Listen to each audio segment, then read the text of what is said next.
Assalamualaikum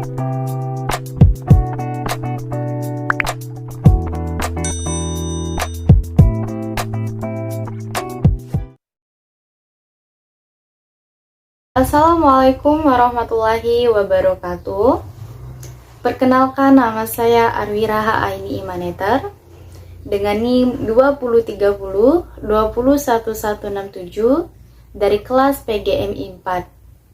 Program studi Pendidikan Guru Madrasah Ibtidaiyah Fakultas Ilmu Tarbiyah dan Keguruan Universitas Islam Negeri Raden Fatah Palembang.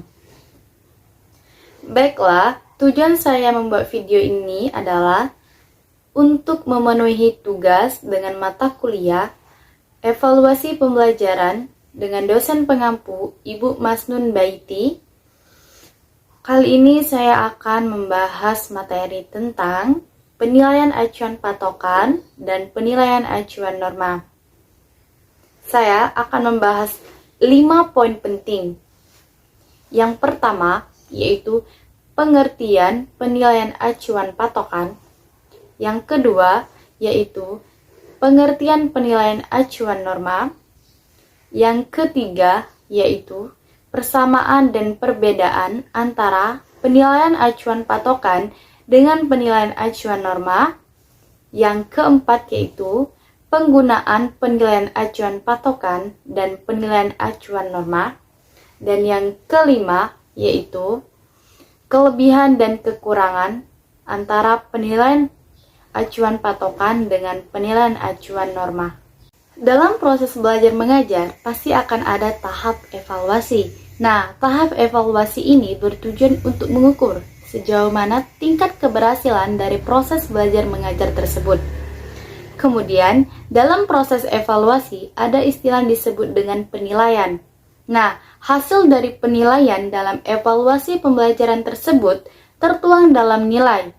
Nilai dapat berupa angka ataupun huruf. Nilai, angka, atau huruf umumnya itu merupakan hasil tes atau ujian yang diberikan guru kepada siswa setelah mereka mengikuti pelajaran selama jangka waktu tertentu. Pengertian penilaian acuan patokan. Penilaian acuan patokan atau PAP juga sering disebut dengan Criterion Evaluation yang merupakan pengukuran lain dengan menggunakan acuan beda. Keberhasilan dalam siswa, prosedur acuan patokan ini tergantung pada penguasaan materi atas kriteria yang telah dijabarkan dalam item-item pertanyaan guna mendukung tujuan instruksional. Kriteria atau patokan yang digunakan dalam penilaian acuan patokan ini bersifat mutlak. Artinya, kriteria itu bersifat tetap, setidaknya untuk beberapa tahun atau jangka waktu tertentu dan berlaku bagi semua siswa ataupun mahasiswa yang mengikuti tes di lembaga yang bersangkutan. Jadi, penilaian acuan patokan ini atau PAP merupakan penilaian yang diajukan pada tujuan instruksional yang harus dikuasai oleh siswa. Yang kedua, pengertian penilaian acuan norma atau yang disebut dengan Norm Reference Measurement. Pada umumnya disebut pula sebagai penilaian acuan normatif atau PAN, yang merupakan penilaian yang dilakukan dengan mengacu pada norma kelompok. Nilai-nilai yang diperoleh siswa diperbandingkan dengan nilai-nilai siswa yang lainnya, termasuk dalam kelompok itu. Nah, yang dimaksud dengan norma dalam hal ini adalah kapasitas ataupun prestasi kelompok. Sedangkan yang dimaksud dengan kelompok di sini adalah semua siswa yang mengikuti tes tersebut. Jadi, pengertian kelompok yang dimaksud dapat berarti sejumlah siswa dalam suatu kelas, sekolah, rayon, dan provinsi ataupun wilayah. Contoh, si A mendapat nilai 8, sementara si B mendapat nilai 9. Maka dengan serta-merta, si A dianggap tidak lebih pintar daripada si B, karena nilai si B lebih besar daripada nilai si A. Contoh kedua yaitu si C mendapat nilai 5, sementara teman-teman yang lain mendapatkan nilai di bawahnya. Maka, si C ini dianggap yang paling pintar dibandingkan teman-temannya, karena nilai dia lebih tinggi daripada teman-temannya. Kemudian, dalam penggunaan norm reference, prestasi belajar seorang siswa itu dibandingkan dengan siswa lain dalam kelompoknya. Kualitas seseorang sangat dipengaruhi oleh kualitas kelompoknya. Jika seorang siswa yang apabila terjun ke kelompok A, maka termasuk hebat. Mungkin jika pindah ke kelompok lain, hanya menduduki kualitas yaitu sedang-sedang saja. Ukurannya adalah relatif. Oleh sebab itu, maka dikatakan pula diukur dengan standar relatif. Ukuran demikian juga disebut menggunakan norma reference atau norma kelompok. Jadi, penilaian acuan norma atau PAN merupakan penilaian yang digunakan untuk menentukan derajat prestasi seorang siswa dibandingkan dengan nilai rata-rata per kelasnya. Yang ketiga yaitu persamaan dan perbedaan antara penilaian acuan patokan dengan penilaian acuan norma. Persamaan penilaian acuan norma dan acuan patokan diantaranya yaitu: pertama, kedua pengukuran memerlukan adanya tujuan evaluasi spesifik. Yang kedua, memerlukan sampel yang relevan. Yang ketiga, memerlukan item-item yang disusun dalam suatu tes. Yang keempat, memerlukan persyaratan pokok, yaitu validitas dan reliabilitas. Kedua pengukuran tersebut sama manfaatnya, yaitu alat pengumpul data siswa yang dievaluasi.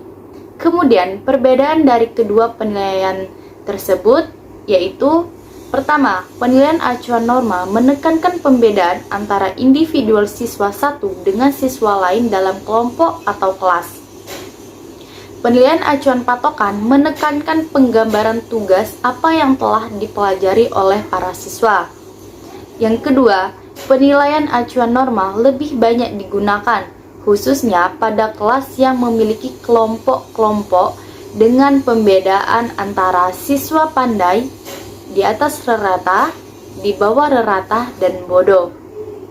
Penilaian acuan patokan lebih banyak digunakan khususnya untuk kelas dengan tugas pembelajaran dengan konsep atau penguasaan materi belajar. Yang ketiga, penilaian acuan norma digunakan terutama untuk survei, sedangkan penilaian acuan patokan digunakan terutama untuk penguasaan. Selanjutnya yaitu kelebihan dan kekurangan antara penilaian acuan norma dengan penilaian acuan patokan.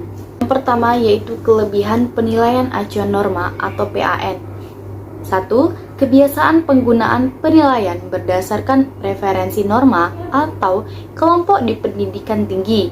Yang kedua, yaitu bermanfaat untuk membandingkan siswa ataupun mahasiswa lintas mata pelajaran atau kuliah dan memberikan hadiah. Yang ketiga, mendukung ide tradisional kekukuhan akademis dan menggunakan standar. Kemudian, kelebihan penilaian acuan patokan atau PAP. 1. Penilaian lebih dapat diandalkan karena menggunakan standar dan kriteria minimal. Yang kedua, lebih banyak partisipasi dan motivasi siswa serta fokus pada pembelajaran.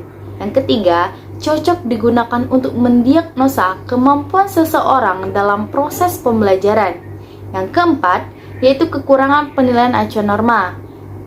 1. Sedikit menyebutkan tujuan pembelajaran atau kompetensi siswa ataupun mahasiswa dengan apa yang mereka ketahui atau dapat mereka lakukan.